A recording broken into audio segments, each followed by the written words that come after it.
Hola, ¿qué tal? Buenos días a todos. Bienvenidos a otro webinar de UNEF. En esta ocasión, pues patrocinado por Slidehouse y Crow. Este webinar se titula Operaciones vinculadas en el ámbito de proyectos renovables, estructuración contractual y respuesta ante inspecciones de Hacienda. En esta ocasión, pues tenemos con nosotros a Olga Bello, abogada senior de Slidehouse, y a Mariana Robles, economista de Crow. Luego comentaros que vais a tener un apartado de preguntas y respuestas donde a lo largo de toda la charla vais a poder hacer las preguntas pertinentes al respecto del contenido y luego las vamos a resolver al final de toda la presentación. Además de eso, luego una vez finalizado el webinar, os vamos a enviar tanto el enlace de YouTube donde podáis ver este webinar y las presentaciones que nos pasarán Olga y Mariana, donde aparecerán también sus contactos y demás, pues para que contactéis con ella por lo que necesitéis. Así que nada, sin más dilación, adelante Olga y adelante Mariana. Buenos días, muchas gracias Marta, Laura, por organizar este webinar de operaciones vinculadas en el sector de energías renovables. Desde luego, desde aquí, muchas gracias a la UNEF y muchas gracias a los asistentes por participar en este webinar que está tan de actualidad en la actualidad.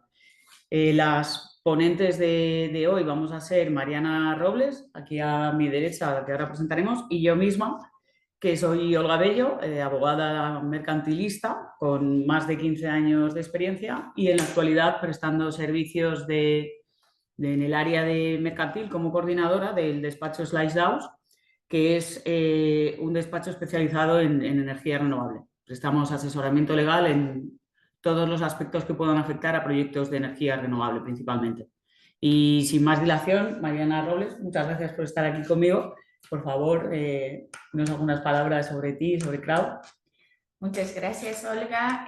Muchas gracias a todos por vuestra presencia en este webinar.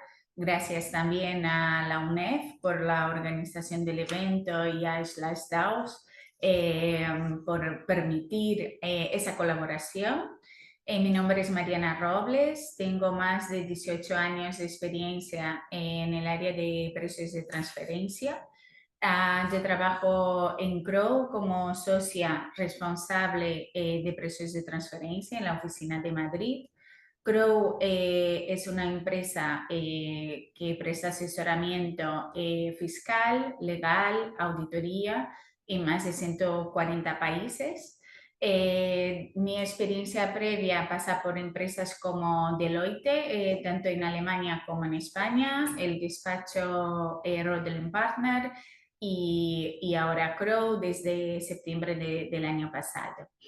Yo he asesorado a grupos multinacionales en el sector renovable desde hace muchos años y he asesorado desde la política de precios de transferencia, el diseño, ¿no?, de la política, la elaboración de la documentación y la defensa en las inspecciones.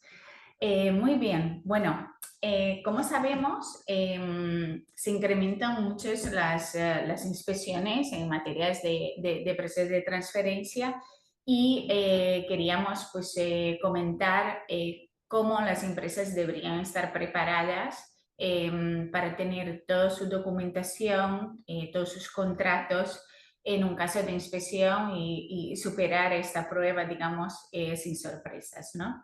Entonces, hemos dividido lo que es la ponencia de hoy en 5 partes. La primera sobre la definición de las operaciones vinculadas, precios de transferencia y principales obligaciones fiscales. Solo daremos un repaso muy rápido para que estemos todos al mismo nivel para saber esas palabras técnicas y las obligaciones.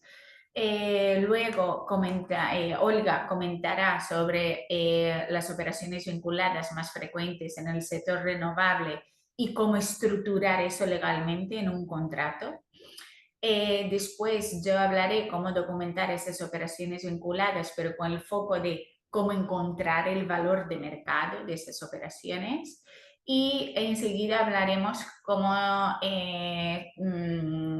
son las inspecciones en esta área y qué dice el plan anual del control tributario sobre las inspecciones en materia de precio de transferencia, cuál es el foco que tienen, a dónde son los puntos críticos.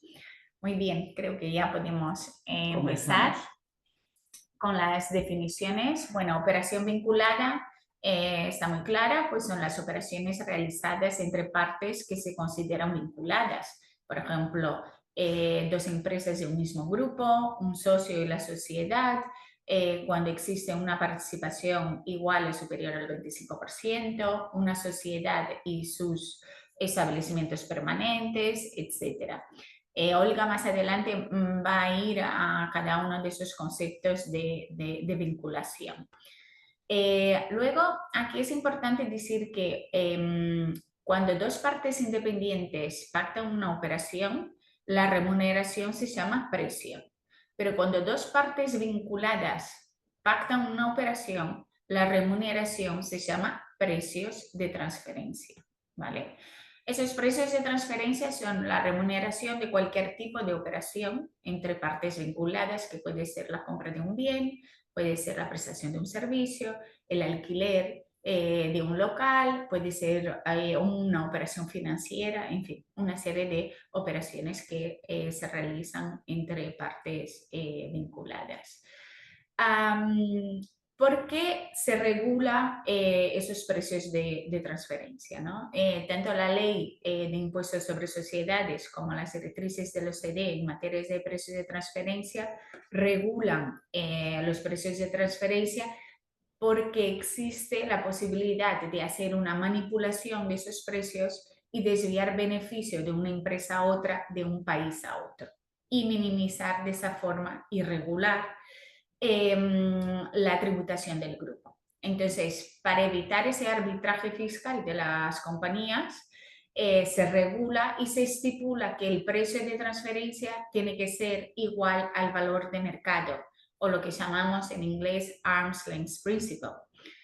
¿Pero qué es el valor de mercado? Pues el valor de mercado es el valor que pactarían dos partes independientes para esa misma operación en un mercado de libre competencia, ¿vale? Entonces, existe esa búsqueda que cuando dos partes vinculadas pactan una operación, no hay que utilizar ventajas, no, porque es mi vinculada, le voy a vender más barato, sino que hay que tenerla como si fuera una parte independiente y buscar el precio de mercado de esta operación. ¿Okay? En relación brevemente sobre las obligaciones fiscales, nos gustaría recordar que hay que declarar las operaciones vinculadas realizadas cuando superan determinados umbrales en el modelo 232, ¿vale? En general, se declara en el mes de noviembre. Digo en general porque en general las empresas pues terminan el ejercicio fiscal en el año natural, al final del año, ¿no? Entonces, en noviembre, pues toca hacer esa declaración del modelo 232, pero las empresas que tienen otro ejercicio fiscal, pues hemos incluido aquí, que sería el mes siguiente del 10º mes al cierre del ejercicio. Luego, cuando tenemos un contribuyente que realiza operación vinculada con otra parte vinculada y el conjunto de esas operaciones superan los 250.000 euros, pues hay la obligación de hacer la documentación del contribuyente, o también denominado local file, ¿vale? Ese local file va a depender del tamaño del grupo para saber si es una extensión completa del local file o si es un local file simplificado. Si esa empresa pertenece a un grupo con una facturación superior a 45 millones de euros, entonces sería el local file completo. Y aparte del local file, también habría que aportar o preparar el master file, que sería la documentación del grupo. En general, el master file lo prepara la headquarter, pero siempre tiene que estar a disposición a partir del plazo designado por ley, que es en el plazo, digamos, voluntario de declaración del impuesto sobre sociedades, que para las empresas con ejercicio natural sería el 25 de julio del año siguiente, ¿vale? Local File y Master File tienen que estar preparados y a disposición de la agencia tributaria en un caso de inspección, ¿vale? Y preparados a esa fecha. Aquí no hay que entregar esa documentación, solo mantenerla actualizada en todo el momento, ¿vale? Luego, para grupos que sean muy grandes, que superen los 750 millones de euros de facturación, también hay un requisito, una otra documentación que hay que preparar y entregar, que es el informe país por país, también denominado Country by Country Report.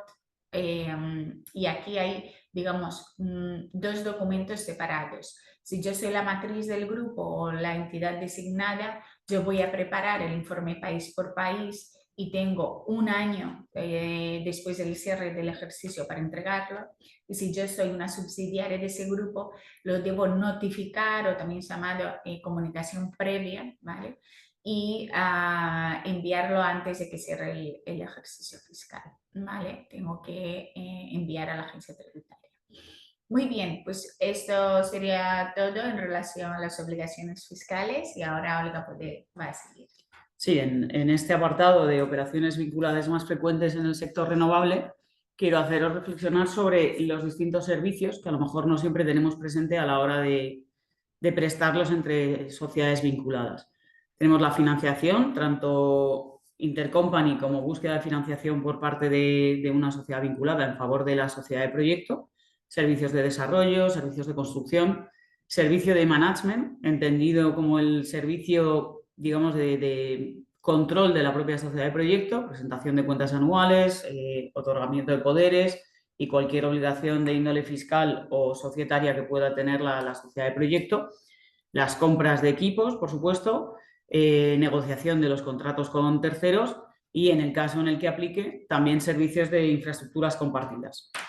Dentro de estas operaciones vinculadas más frecuentes, tenemos ahora en esta diapositiva el esquema que entendemos frecuente entre sociedades vinculadas. Aquí, como veis, tenemos una holding company que hemos puesto la bandera alemana, como podríamos haber puesto la estadounidense, la china, cualquier país distinto a Alemania o a España. Esta sociedad internacional tendría presencia en España a través de una subholding company, que a su vez sería la tenedora de las participaciones de la sociedad de proyecto, ¿vale?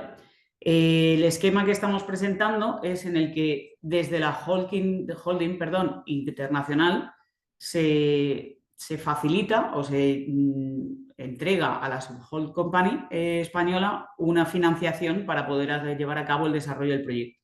Esta financiación pasaría de la holdco alemana, en este caso, a la subholdco española, que a su vez la gestionaría en favor de la sociedad de proyecto, que sería la titular de todos los derechos del proyecto. En este esquema también estamos viendo cómo tenemos las tres fases principales de los proyectos, que sería la de desarrollo, que en esta fase podríamos tener el desarrollador propio dentro del grupo de sociedades o un tercero, y este desarrollador podría estar prestando los servicios en favor de la subholdco, que a su vez, digamos, distribuiría los costes en la cuenta de costes de la sociedad de proyecto, o podríamos tener un desarrollador que facturara directamente a la sociedad de proyecto. En la siguiente fase, una vez obtenidos todos los permisos, entramos en el EPC, y aquí lo más habitual, dado que ya tendría la sociedad de proyecto la financiación concedida vía equity o vía acuerdos de financiación con entidades financieras, prestarían los servicios directamente a la sociedad de proyecto, y este constructor, este EPCista, facturaría directamente a la sociedad de proyecto. Y por último, cuando alcancemos el COD en la fase de construcción, entraríamos también en la fase de operación y mantenimiento, donde este operador también facturaría directamente a la sociedad de proyecto, ya que además esta tendría ya los propios fondos que se generan a través de la venta de energía. Y explicado todo esto, vamos a entrar a la parte más legal contractual, que es cómo estructurar estos servicios y la financiación intragrupo en unos contratos intragrupo. En este caso tenemos 3 aspectos principales de estos contratos. El primero serían las partes, el segundo el alcance de esos servicios y el tercero el precio.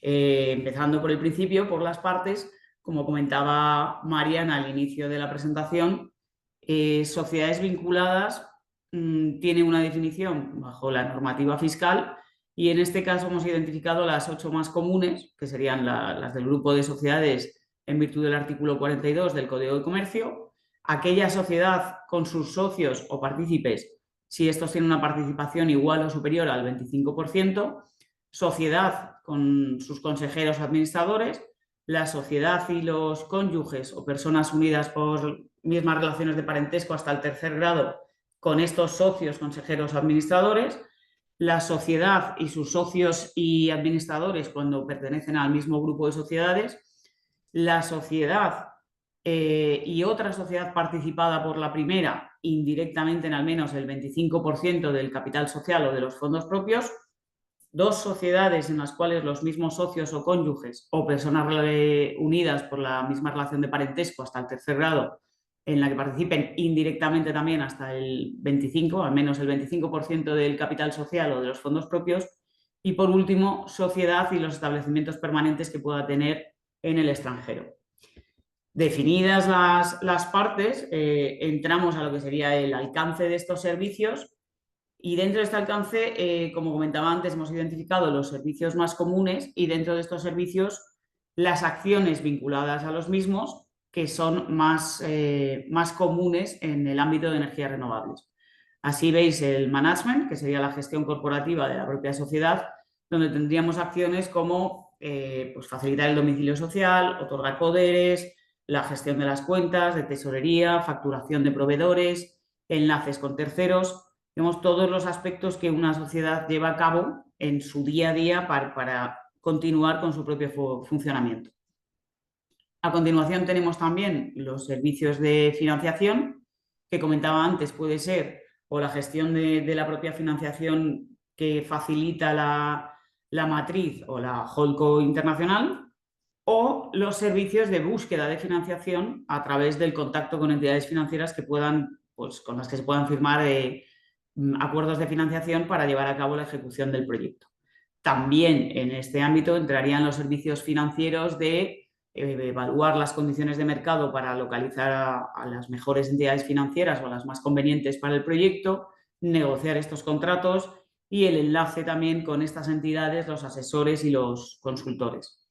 Es importante señalar en el caso de la financiación cuando viene de equity, tendríamos, digamos, los contratos de préstamo intergrupo que tienen, digamos, 3 criterios básicos que se deben cumplir.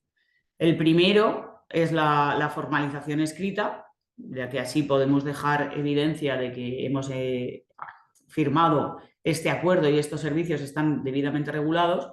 Y en este contrato incluiríamos pues, lo mismo, partes, el importe y las fechas del abono del préstamo, el plazo y la forma de devolución, los tipos de interés aplicable y otras cláusulas que pueden ser comunes en este tipo de contratos, como la prestación de garantías o penalizaciones en caso de que haya retrasos en la devolución del préstamo.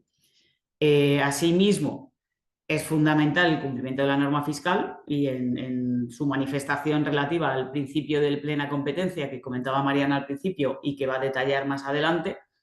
Y por último, que estos contratos tienen que ser gestionados de forma correcta en lo que a la contabilidad de los mismos se refiere.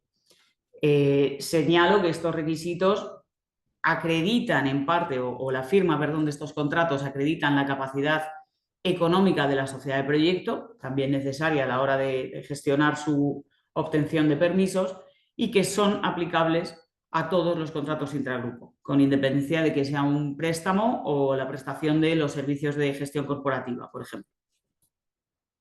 Siguiendo con los distintos tipos de servicios que tenemos en este ámbito, tenemos los servicios de desarrollo, que como sabéis incluiría todas aquellas acciones llevadas a cabo por un tercero o por la sociedad vinculada con objeto de obtener todos los permisos y alcanzar el estado ready to build. La negociación de los contratos de terrenos, la realización de los anteproyectos, de los estudios e informes necesarios para la presentación de las solicitudes de autorizaciones, gestión con estas administraciones tanto públicas como con entidades privadas para la obtención de estos permisos, la gestión de las garantías financieras, visitas al emplazamiento, gestiones con cualquier tercero que pueda estar involucrado en la obtención de estos permisos. Una vez alcanzado el estado ready to build y obtenida todas las autorizaciones necesarias, entraríamos en la fase de construcción y aquí los servicios o las actuaciones más típicas dentro de los servicios de EPC serían la gestión del propio proyecto con un project manager, la realización o revisión de la ingeniería básica de diseño y de detalle, compras y adquisiciones, la propia construcción o la gestión de esta construcción y, por supuesto, el commissioning y el inicio de la operación. Y, pues, como comentábamos, una vez obtenido el Commercial Operation Date, empezaríamos la propia operación de la planta y nos lleva a la última fase y a los servicios vinculados a esta operación, que serían la gestión y negociación de la energía y de los contratos de compraventa de energía para obtener rendimiento al proyecto que hemos construido, comunicación con nuestro agente de mercado, gestión de los seguros que puedan ser exigibles al proyecto, así como la propia gestión del operador y mantenedor que nos está llevando a cabo esta operación y mantenimiento de la planta. Todo esto que estamos comentando, y como hemos dicho al principio, aplica ya, perdón, que me he adelantado, el último punto fundamental del contrato sería el precio, que claro, me he adelantado porque ahora lo va a comentar con más detalle Mariana, y básicamente no me voy a extender mucho, es aplicar el principio de plena competencia, que ahora detallará Mariana, y entre las distintas alternativas para establecer este valor de servicios se destacan dos puntos: el precio de libre comparable y el margen neto operacional. Existen otros, pero dentro de los servicios entre sociedades vinculadas para proyectos de energías renovables son las dos opciones más comunes. Y, como decía, antes de adelantarme, todos estos conceptos y criterios son aplicables también a aquellas sociedades en las que se participa, en las condiciones que hemos visto al principio para las partes, en esas entidades que constituimos para la prestación de los servicios en las infraestructuras compartidas. Todos los requisitos que hemos visto, principalmente el del precio, aplican también cuando tenemos la condición de sociedad vinculada en infraestructuras compartidas. Es importante tenerlo en cuenta. Y cedo nuevamente la palabra a Mariana para que os comente cómo documentar estas operaciones. Muy bien, muchas gracias, Olga. Sí, el objetivo de esta parte no será explicar toda la documentación de precios de transferencia, sino principalmente cómo encontrar el valor de mercado de cada una de esas operaciones más comunes en el sector renovable, ¿vale? Entonces, aquí hemos aprendido que la operación vinculada se debe pactar a valor de mercado. Y sabemos que el valor de mercado es el valor que dos partes independientes pactan para realizar esta operación, ¿vale? Entonces, ¿cómo encontrar este valor? Pues hay dos formas generales para encontrarlo. Tenemos los comparables internos, a ver si consigo, aquí, tenemos los comparables internos, que sería la misma operación que yo hago con un intercompany, también hago con un tercero. Entonces, si estamos en el mismo mercado, en mismas cantidades, etcétera, entonces ya tendría aquí el valor de mercado de esta operación. Entonces tendría una indicación de mercado. Entonces puede utilizar comparable interno. Si no tengo esa operación, solo realizo esa operación intercompany, entonces tendría que buscar comparables externos. ¿Qué son comparables externos? Son operaciones realizadas entre dos partes independientes a donde ninguna de las partes del grupo están involucradas, ¿vale? Entonces tendríamos que buscar, pues, o bien en bases de datos, en estadísticas gubernamentales, a ver cuál sería el precio o margen. Aquí es importante decir que dentro de los precios de transferencia existen 5 métodos de valoración. El precio libre comparable sería el método que estaríamos comparando precios, ¿vale? o bien tipos de interés, ¿vale? Y otros métodos, por ejemplo, el margen neto operacional que ha comentado Olga antes, es el método que analizamos pues, márgenes netos, ¿vale? El beneficio neto, ¿vale? Entonces, en general, vamos a estar utilizando esos dos métodos, el precio libre comparable y el margen neto operacional, y os voy a ir explicando. En el caso de la financiación, ¿vale? Siempre en este sector hay mucho tema de financiación, entonces lo primero que tenemos que ver es, ¿hay una financiación que una empresa del grupo tenga con el banco que sea comparable con lo que queremos pactar en relación al objetivo de la financiación, los volúmenes, plazos de pago, región geográfica, porque a lo mejor tenemos un comparable interno? Si no tenemos ese comparable interno, entonces tenemos que buscar en bases de datos. Entonces aquí en este caso pues iríamos a Bloomberg, a Loan Connector. En general vamos a esos hay otras bases de datos, pero esas son las más comunes. Iríamos a esas bases de datos buscando pues operaciones que son pactadas por empresas con bancos, pero empresas que tengan el mismo credit rating, que sean del mismo sector, volúmenes comparables, en el momento comparable que estoy solicitando ese préstamo, etc. Entonces, ahí buscaríamos operaciones comparables de financiación y haríamos un rango de mercado a donde sería un rango de tipos de interés. Y utilizaría eso como base o bien para pactar mi operación vinculada o para demostrar que eso, mi operación está a valor de mercado. Si son operaciones financieras de valor muy bajito, por ejemplo, para el working capital, cosas que no superen el 1.000.000 de euros, también podríamos ir al Banco Central Europeo ahí, o Banco Central Español también. Hay una serie de estadísticas de operaciones financieras según el volumen, según el plazo, que nos podrían dar indicaciones del tipo de interés aplicable, ¿vale? Entonces, en ese caso, lo más normal es aplicar el precio libre comparable. Hay algunos casos que, si nos da tiempo en la parte de preguntas, que también se podría aplicar el coste incrementado y comentaríamos sobre ese aspecto. Ahora, pues estamos hablando de operaciones de servicio, por ejemplo, EPC, O&M, desarrollo, management, infraestructura compartida. Aquí, otra vez, primero de todo, mirar a ver si tenemos comparables internos, es decir, la misma operación que se hace dentro del grupo se hace también con un tercero. A ver si son condiciones comparables para identificar el precio de mercado.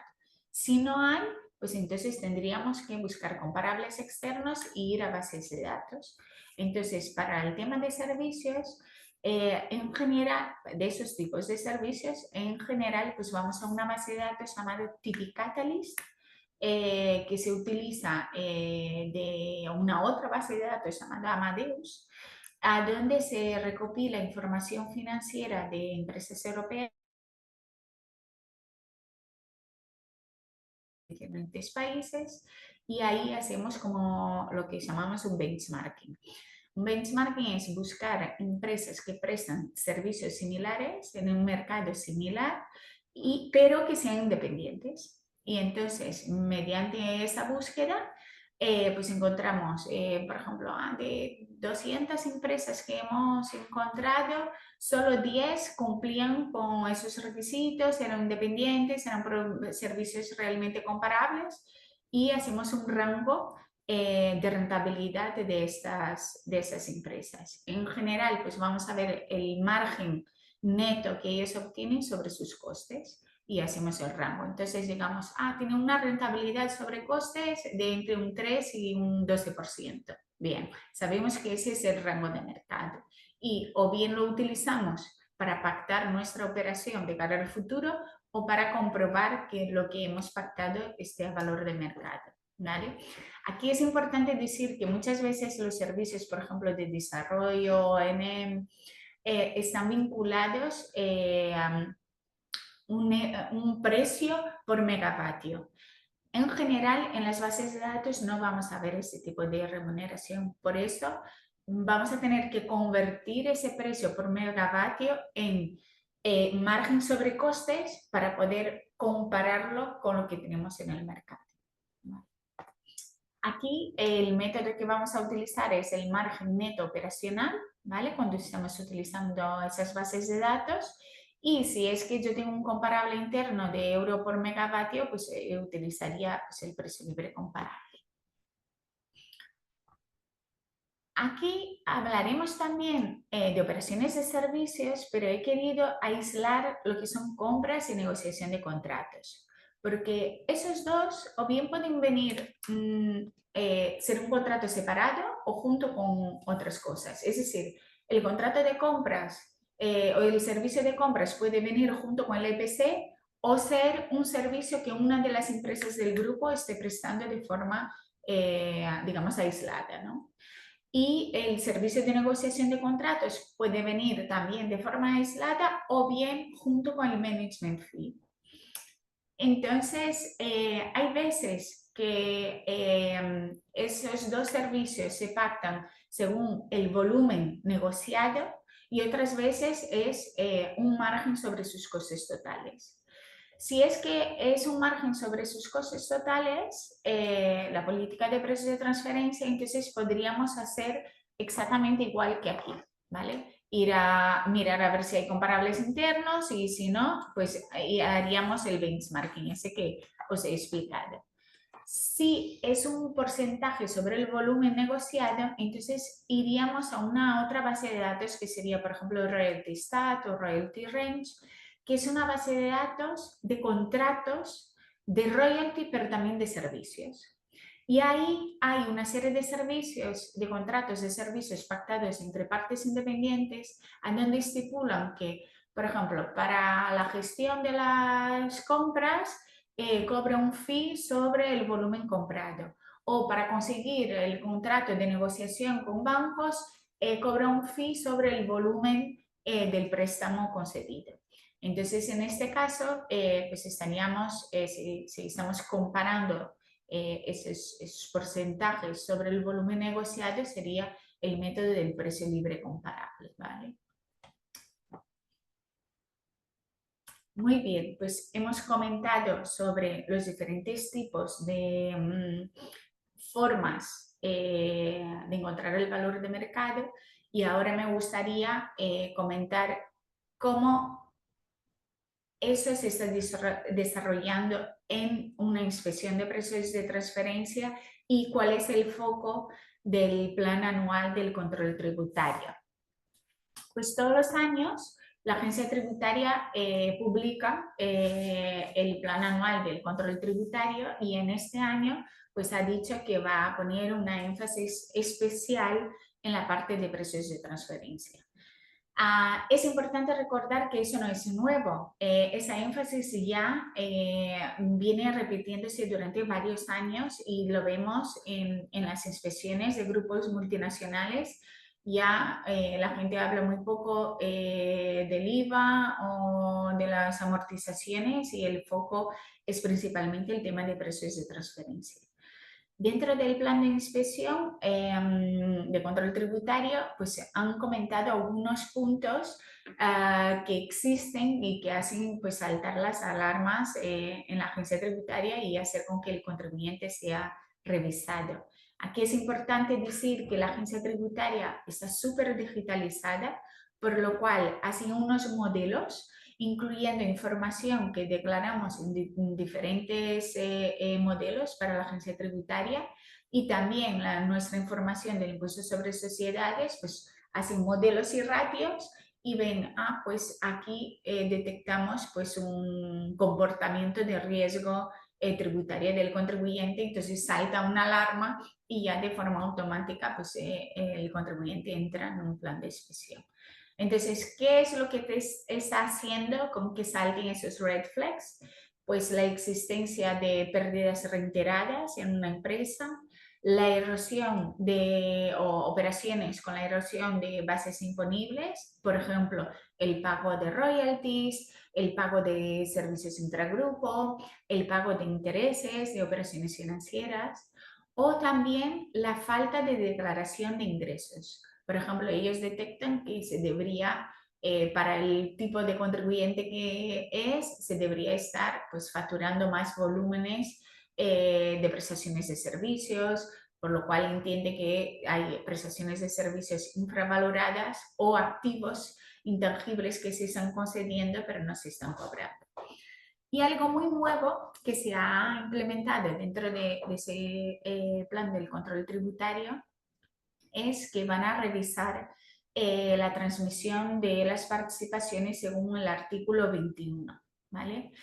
Me imagino que muchos conocéis que el artículo 21 del LIS establece como unas exenciones fiscales en el momento que hay ventas de participaciones.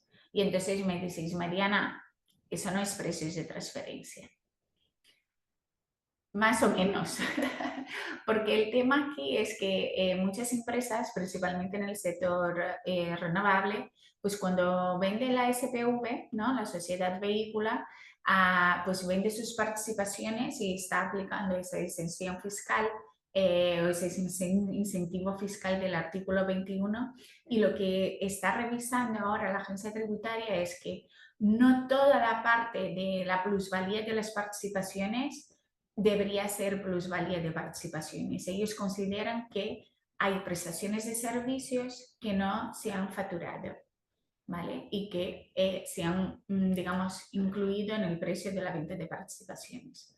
Por lo cual, ahora mismo hay un terremoto dentro del sector renovable porque hay muchísimas inspecciones donde están revisando eso.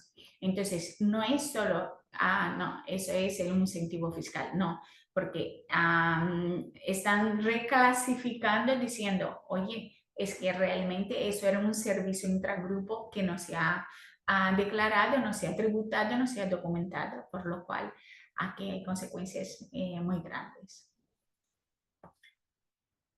Muy bien, digamos que hemos recibido la carta de inicio del control tributario de la Hacienda, de la agencia tributaria. Entonces, ¿cómo es el desarrollo de esa inspección? Pues aquí se ha resaltado dentro del plan de control tributario que el foco ahora es a revisar la calidad de la documentación y la consistencia. Y también que esa documentación se haya elaborado en el momento que se debería elaborar, no a posteriori, ¿vale? Entonces, ¿qué es lo que pide en el inicio de una inspección? Pide la documentación del contribuyente, que es el local file, la documentación del grupo, que es el master file, los contratos intercompany, también se pide si se ve que no está dentro de la documentación, y todos los análisis económicos, que era lo que estábamos hablando, de los benchmarkings, de cuál ha sido el proceso para encontrar el valor de mercado de esta operación. ¿Vale? Te piden toda esa información y revisan esa información en esos 7 pasos que hemos puesto aquí. Primero, intentan entender muy bien cuáles son las operaciones vinculadas. Después, el punto 2, cuál sería la caracterización funcional de cada una de las empresas del grupo que están participando en las operaciones vinculadas. Ver si se ha analizado la operación desde la perspectiva correcta, lo que llamamos de la elección de la tested party, si el método de precio de transferencia aplicado sería el correcto, si el análisis de las comparables es el correcto, si el resultado se ha presentado correctamente y a lo mejor pues, si aplica o no algún tipo de regularización. Entonces, el inspector va a ver si esa documentación está hecha bien, está hecha con calidad, con coherencia, y va a cruzar también los datos con los informes que hemos presentado, los modelos como el modelo 232 que es de operaciones vinculadas, el modelo 231, la auditoría, etc. En general cruza todos los datos para ver si es que he dicho que una operación vinculada cuesta 1 millón, no va a ser que en la documentación digo que es 1 millón, el modelo 232 500.000, la auditoría 700.000, y entonces claro, el inspector ya entra en pánico y dice aquí es que hay un caos y nadie sabe nada, voy a tener que investigar a fondo, ¿no? En cambio, si lo hacemos bien, nuestro trabajo con diligencia y hacemos bien el compliance de entregar todas las documentaciones, los modelos correctamente, pues evitamos este temor y mostramos coherencia en la documentación. Aquí es importante también decir que la agencia tributaria está haciendo intercambio de información con otros países para ver la veracidad de la información que incluimos en la documentación, ¿vale? En cuanto a las sanciones, porque digamos terminamos la inspección y puede o no haber un ajuste de precio de transferencia, ¿vale? Si tenemos una documentación completa y ajuste de precio de transferencia, eso en general no conlleva sanción. Si es que mi documentación estaba incompleta, inexacta, pero no hubo ajuste de precio de transferencia, entonces tendría una sanción de 1.000 euros por dato y 10.000 euros por conjunto de datos. Pero aquí hay que decir que hay muchos datos y muchos conjuntos de datos dentro de la documentación, por lo cual ese importe puede subir a muchos miles de euros. Pero la ley ha establecido un límite máximo, que sería el menor de las siguientes cuantías, que sería el 10% del importe del conjunto de operaciones o el 1% del importe neto de la cifra de negocios. Luego, en el caso de que tenemos la documentación incompleta con ajuste de precio de transferencia, entonces también tendríamos una sanción del 15% del importe del ajuste, ¿vale? Aquí recordar que en general en una inspección no se revisa solo un año, son muchos años. En general 2, 3, incluso 4 años de revisión. Por lo cual, el tema de las sanciones y ajustes de precio de transferencia pueden ser muy cuantiosos y por ese motivo, debido a la creciente número de inspecciones tributarias, pues nuestra recomendación es contar con una planificación y una documentación en materia de precio de transferencia para evitar esos riesgos fiscales y sustos en un momento de una inspección. Ya estamos llegando a la parte final de nuestro webinar. Llegaremos entonces ahora a nuestras conclusiones. Aquí pues hemos comentado que una operación vinculada pues tiene que estar pactada a valor de mercado. Ese valor de mercado va a estar incluido dentro de las documentaciones que vamos a preparar. Entonces es importante tener tanto la documentación de precios de transferencia como cumplir los modelos de declaración de operación vinculada, y si es que estamos en un grupo superior a 750 millones de facturación, también el modelo 231, que es el modelo país por país. Sí, también es importante asegurar de que tenemos los contratos intercompany redactados y formalizados, como hemos comentado antes, con los 3 criterios principales: su formalización escrita, una aplicación de precio de plena competencia y una correcta gestión contable. Exactamente. Y bueno, para finalizar, que con el incremento de las inspecciones tributarias, para superar las inspecciones sin sorpresas, pues recomendamos cumplir los puntos 1 y 2 y de esa forma pues vais a estar muy bien, porque vais a cumplir con las normas y obligaciones fiscales y vais a superar las inspecciones sin sorpresas. Bueno, muchas gracias y abrimos no sé si tenéis alguna duda o cuestión que nos queráis hacer. llegar. Muchas gracias. Pues han hecho varias preguntas. Comenzamos por la primera. Comentáis que la agencia tributaria pondrá énfasis a las inspecciones en operaciones vinculadas, pero el webinar está muy centrado en operaciones vinculadas entre distintos países. ¿Habrá este control exhaustivo en operaciones vinculadas en grupos solo nacionales? Sí, porque en España se determina que las operaciones vinculadas, incluso domésticas, deben de documentarse, por lo cual vemos inspecciones no solo con operaciones transfronterizas, sino con grupos domésticos. Vale, pues seguimos con la siguiente. Buenos días. En el caso de grupos en los que el desarrollador, constructor y SPV estén en consolidación fiscal del IS, en el caso de ventas de alguna SPV en RTV o construida la planta, ¿cuándo existe la obligación de hacer el local file o el master file? ¿O no existe obligación de documentar las operaciones por aplicación del régimen de consolidación? Es muy buena pregunta. Es correcto que la ley dice que no es necesario tener la documentación completa de precio de transferencia, pero tienes que demostrar de alguna forma que has pactado a valor de mercado.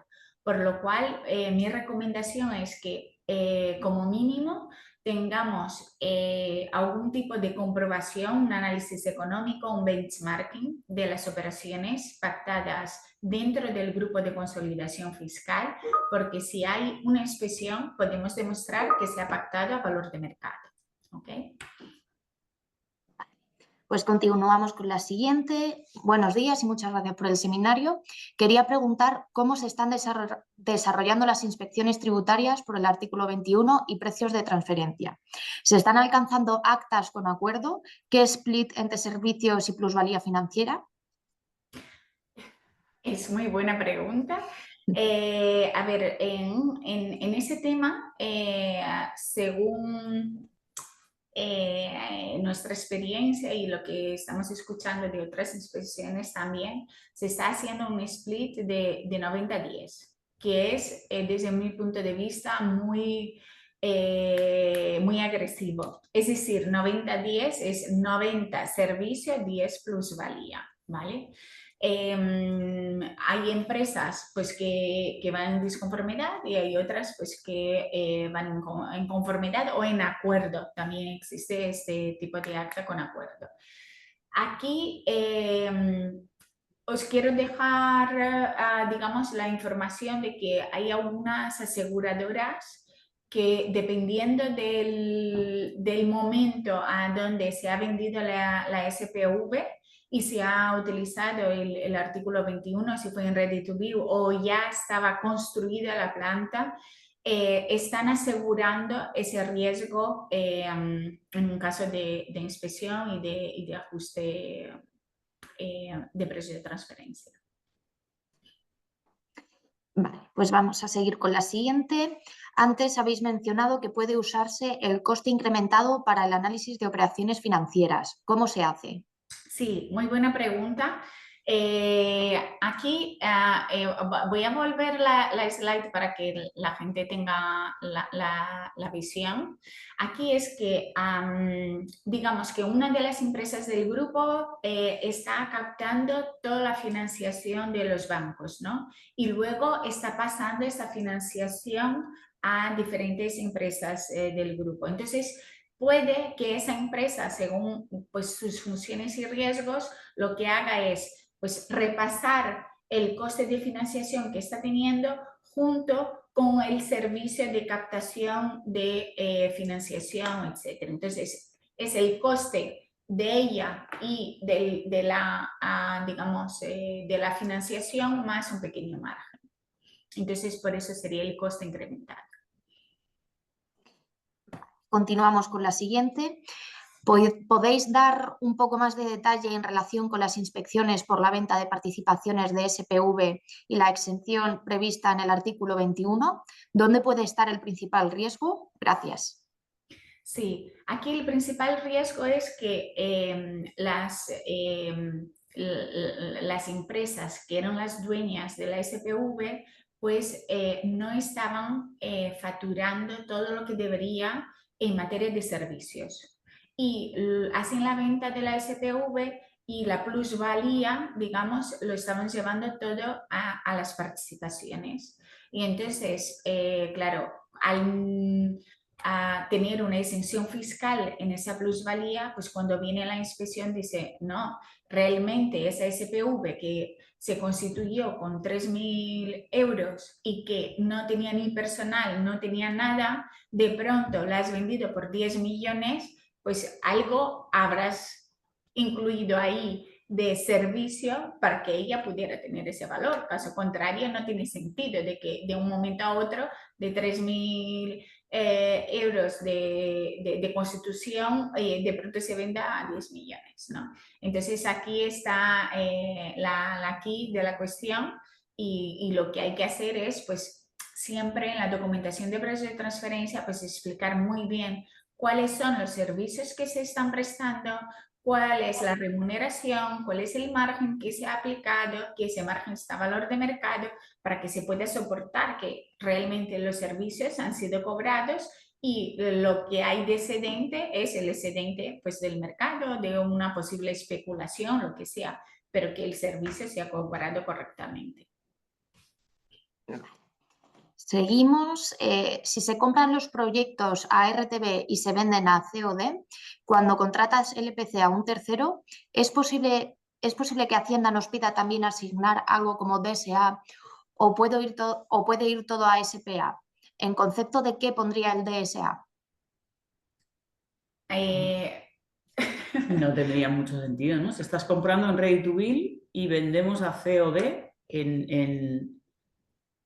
o sea, el DSA es el contrato de desarrollo, tú estás comprando en Ready to Build, el desarrollo se ha llevado, ya habrás pagado lo que correspondiera en esa fase y estás vendiendo a COD. En el SPA no debería haber referencia del SEAM porque no hay prestación de servicios de desarrollo desde EPC, que es cuando tú compras, hasta COD. Esos servicios están excluidos, entiendo que no... Es que entendemos que esa fase ya habría terminado. O sea, se habrían recogido en el primer SPA en el que estás comprando en fase Ready to Build si le asocias algún tipo de prestación de servicio. O en el hipotético caso en que en tu compra Ready to Build incluyas servicios de desarrollo, digamos, para alcanzar a lo mejor que te colaboren contigo para obtener la autorización administrativa de explotación. Pero sería ese servicio particular, no toda la fase previa de obtención de los servicios hasta alcanzar ese Ready to Build. Pues vamos a continuar con un par de preguntas más, yo creo que nos da tiempo. Vale, ¿hay riesgo de sanción por el incorrecto split entre DSA y SPA en las inspecciones? La pregunta clave. A ver, de lo que hemos visto hasta ahora, siempre y cuando has conseguido documentar parte pues, de los servicios, etcétera, y tenías la documentación completa y tal, eso pues en los casos que yo conozco están yendo sin sanción, pero claro que puede haber, es decir que aquí es importante decir que precios de transferencia no es una ciencia exacta, ¿vale? Entonces, siempre importante, eso está escrito en las directrices de los CDE, los inspectores saben eso y tal. Entonces, es decir, mira, yo cuando lo he hecho, cuando he facturado por los servicios, eso eran los servicios pues que realmente aplicaban, tengo la documentación completa, tengo todo aquí para demostrarlo.